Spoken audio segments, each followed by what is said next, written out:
தமிழகத்தில் திமுகவின் ஆட்சி அறிவிக்கப்படாத எமர்ஜென்சி போல் இருப்பதாக மார்க்சிஸ்ட் கம்யூனிஸ்ட் கட்சியின் பாலகிருஷ்ணன் சொன்ன அதே விஷயத்தை தமிழக ஆளுநர் ரவியும் தனது எக்ஸ் பக்கத்தில் பதிவிட்டிருந்தார்.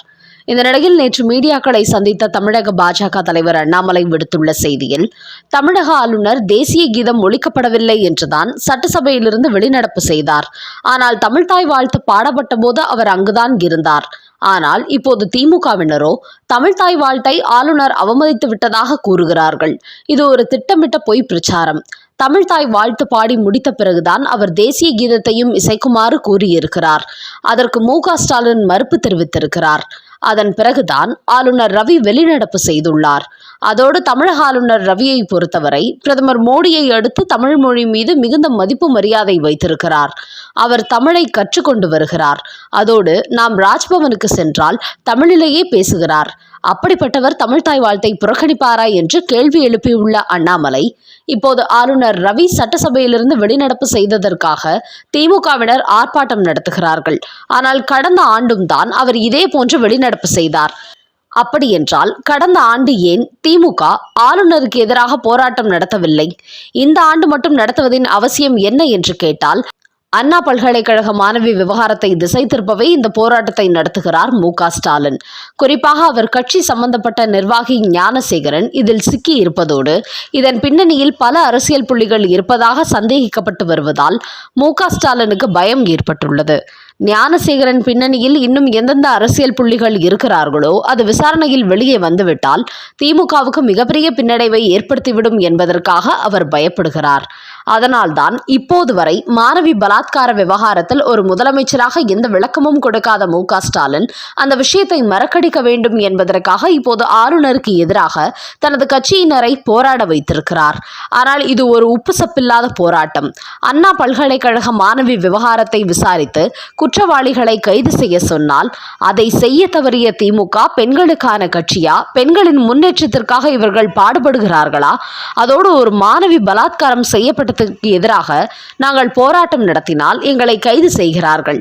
இந்த நாட்டில் மக்களுக்கு எதிராக எப்படிப்பட்ட கொடுமைகள் நடந்தாலும் அதை யாரும் எதிர்க்க கூடாது என்று மு.க.ஸ்டாலின் சொல்வதை வைத்து பார்க்கும்போது இடதுசாரிகள் சொன்னது போலவே தமிழ்நாட்டில் அறிவிக்கப்படாத எமர்ஜென்சி தான் நடந்து கொண்டிருக்கிறது.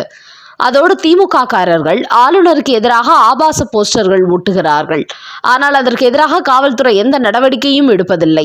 அப்படி என்றால் தமிழ்நாட்டு போலீஸ் திமுகவுக்கும் மு.க.ஸ்டாலினுக்கும் எதிராக செயல்படுபவர்கள் மீது மட்டும்தான் நடவடிக்கை எடுப்பார்களா? ஆளுநரை பாதுகாக்க வேண்டியது தமிழக போலீசின் கடமை இல்லையா? உண்மையிலேயே போலீஸ் நேர்மையாக செயல்படுகிறது என்றால் அனைவருக்கும் ஒரே மாதிரியாக செயல்பட வேண்டும். ஆளுங்கட்சிக்கு ஒரு மாதிரியும் ஆளுங்கட்சிக்கு எதிரானவர்களிடம் இன்னொரு மாதிரியும் இரட்டை வேடம் போடக்கூடாது என்று கூறியுள்ள அண்ணாமலை, கம்யூனிஸ்ட் கட்சி என்பது ஏழை மக்களுக்காக போராடக்கூடிய ஒரு கட்சி. ஆனால் அந்த கட்சியை திமுக கூட்டணிக்குள் சிக்கியதால் வாயை மூடி கை கட்டி நிற்கிறது. அதோடு திமுக தொடர்ந்து கம்யூனிஸ்ட் கட்சியை அவமதித்து வந்தபோதும் அந்த கட்சியில் இன்னும் திமுக கூட்டணியில் நீடிப்பது வேதனையாக உள்ளது. உண்மையிலேயே கம்யூனிஸ்ட் கட்சி மக்களுக்கான கட்சி என்றால் இந்த மக்கள் விரோத திமுக கூட்டணியிலிருந்து அந்த கட்சி வெளியேற வேண்டும் என்று கூறியுள்ள அண்ணாமலை, ஈரோடு கிழக்கு தொகுதி இடைத்தேர்தலை நியாயமாக நடத்த வேண்டும். ஆளுங்கட்சி தங்களது வழக்கமான குளறுபடி வேலைகளை செய்யக்கூடாது. குறிப்பாக வாக்காளர்களுக்கு பணம் பரிசு பொருளை கொடுத்து அவர்களை திமுக திசை திருப்பக்கூடாது.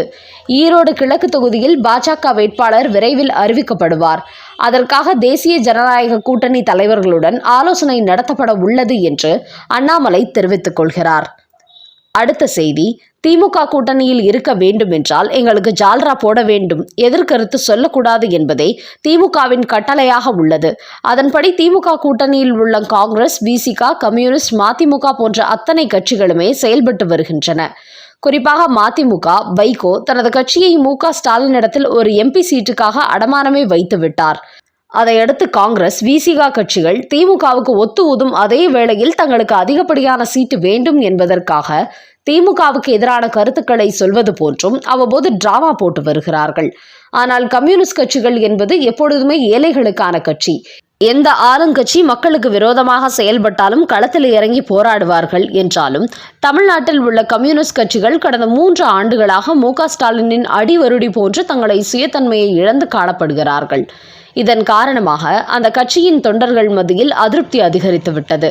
இதனால் தங்களுக்கான அடையாளத்தை இழந்துவிடக்கூடாது என்பதற்காக தற்போது திமுக கூட்டணி உள்ள சிபிஎம் முதன்முறையாக கொஞ்சம் சூடான வார்த்தைகளால் திமுகவை விமர்சித்து வருகிறது. இதன் காரணமாக தங்களது முரசொலி பத்திரிகையில் சிபிஎம் கட்சியை திமுக தொடர்ந்து விமர்சித்து வருகிறது. குறிப்பாக சிபிஎம் கட்சியின் முன்னாள் மாநில செயலாளர் கே பாலகிருஷ்ணன் தமிழகத்தில் அறிவிக்கப்படாத அவசர நிலையை பிரகடனப்படுத்தி விட்டீர்களா என்று மு.க. ஸ்டாலினை நோக்கி கேள்வி எழுப்பிய விவகாரம் திமுகவை கடுமையான கொந்தளிப்புக்கு ஆளாக்கியது. இதன் காரணமாக திமுக கொடுத்த அழுத்தம் காரணமாக தான் கே பாலகிருஷ்ணன் சிபிஎம் மேலிடம் மாநில செயலாளர் பதவியிலிருந்து தூக்கியதாகவும் கூறப்படுகிறது. அதன் காரணமாகவே தற்போது சிபிஎம் கட்சியின் மாநில செயலாளராக சண்முகம் என்பவர் நியமிக்கப்பட்டிருக்கிறார். இப்படியான நிலையில் நேற்று சென்னையில் உள்ள பச்சையப்பா கல்லூரியில் நடந்த ஒரு நிகழ்வில் பேசிய திமுக எம்பி ஆர் ராசா, கம்யூனிஸ்ட் கட்சியின் தலைவர்கள் சுயநலவாதிகளாக மாறிவிட்டதாக கடுமையாக பேசியுள்ளார். அதோடு தத்துவம் மீது தலைவர்கள் வைத்திருக்கும் நம்பிக்கை குறைய குறைய தத்துவம் நீர்த்துவிடும். கம்யூனிசத்தில் ஒருபோதும் கோளாறு இல்லை. அதை முன்னெடுத்த தலைவர்கள் நீர்த்து விட்டதால் சமீப காலமாக அவர்கள் சுயநலவாதிகளாக மாறிவிட்டார்கள் என்று தாக்கி பேசியுள்ளார் ஆர் ராசா.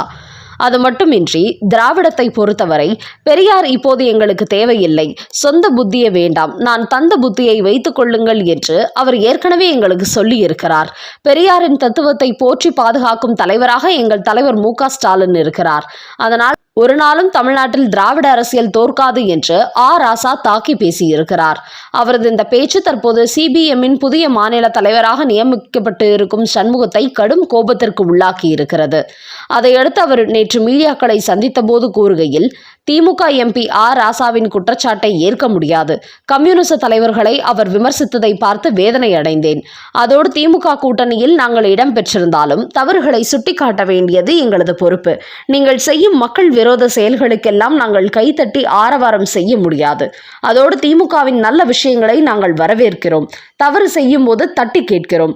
ஆனால் கம்யூனிசம் தலைவர்கள் சுயநலவாதிகளாக ஆகிவிட்டதாக ஆர் ராசா சொல்வது திட்டமிட்ட நேரடி தாக்குதலாக உள்ளது.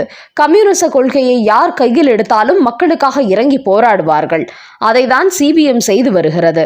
அதனால்தான் அண்ணா பல்கலைக்கழக மாணவி விவகாரத்தில் எதிர்க்கட்சிகள் போராடுவதற்கு அனுமதி மறுத்த திமுக அரசை முன்னாள் சிபிஎம் செயலாளர் கே பாலகிருஷ்ணன் தமிழ்நாட்டில் அறிவிக்கப்படாத அவசர நிலை பிரகடனப்படுத்தப்பட்டு இருப்பதாக வெளிப்படையாக சொன்னார். திமுக கூட்டணியில் நாங்கள் இருந்தபோதும் தவறான செயல்பாட்டை சுட்டிக்காட்டினார். இதுதான் கம்யூனிச சித்தாந்தம். நாங்கள் எப்போதும் நாங்களாகவே இருக்கிறோம் என்பதற்கு இதுதான் உதாரணம் என்று திமுகவின் ஆர் ராசாவுக்கு ஒரு சரியான பதிலடி கொடுத்திருக்கிறார் சிபிஎம் செயலாளர் சண்முகம். நண்பர்களே, ஆளுநருடன் திட்டமிட்டே மோதலை ஏற்படுத்தி மாணவி விவகாரத்தை மு.க. ஸ்டாலின் மூடி மறைக்க முயற்சிக்கிறார் என்று தற்போதைய கம்யூனிஸ்டுகள் சுயநலவாதிகள் பாதை மாறிவிட்டார்கள். ஆனால் பெரியாரின் திராவிட சித்தாந்தம் மட்டுமே நேர்மையானது, அது என்றும் அழியாதது என்று திமுகவின் ஆர் ராசா பேசியிருப்பது குறித்த உங்களோட கருத்துக்களை கமெண்ட் பாக்ஸில் பதிவிடவும். நன்றி, வணக்கம்.